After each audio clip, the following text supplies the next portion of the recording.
Сәлем достар, Австралияның Сидней қаласынан баршаңызға сәлем. Жалпы соңғы кездер Австралияда қазақтар қарқынды келіп жатыр. Бұл өте жақсы. Себебі бұрын біз мысалға басқа ұлттарға жұмыс жасайтын едік, қытайларға, либанез, австралияндықтарға деген секілді. Қазір қазақтар көбейіп, бізде жұмыс беруші қазақтар да шығып жатыр. Мысалға, мен өзім жұмыс жасайтын темір жұмысын алатын болсақ, темір жұмысты бір адам мысалға объеммен алады. Тоннамен алады көбінесе, тоннамен көп ақшамен алып, кейін оны жұмысшылар алу арқылы жұмыс жасатып, сол жұмысты бітіреді.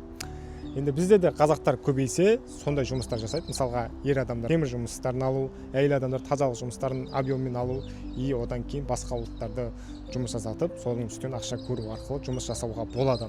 Ол үшін бізге не керек? Бірінші кезекте сол салада сәл-пәл біліміміз болу керек, одан кейін ағылшын тілі болу керек, одан кейін заңды түрде визаларымыз болу керек.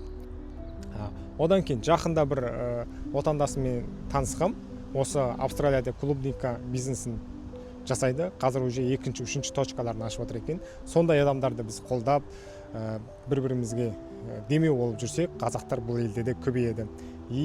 Қазақтар көбейсе, жаңағыдай қазақ асханалар ашылады, қазақ адамдармен бірге жұмыс жасаймыз деген секілді көп мүмкіндіктер туындайды. Сондықтан сізде егер осындай потенциалдарыңыз бар болатын болса, Австралияға қазірден бастап келіңіздер. Бұл жерде жұмыстар қайнап жатыр қазіргі кезде. 2030 жылы Олимпиада болады, соған орай да жұмыстар қайнап жатыр.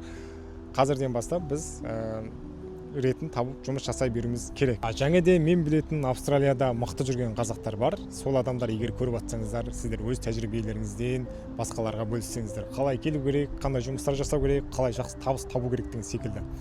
Егер сізде видеоға түсіруге уақытыңыз болмаса, маған хабарлассаңыз болады. Мен сізді барып видеоға түсіріп, ақпараттарды басқаларға таратуға дайынмын.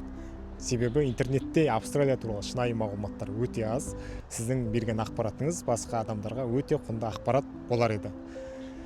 Бүгінше қысқаша осылай. Келесі видеода көріскенше аман сау болыңыздар.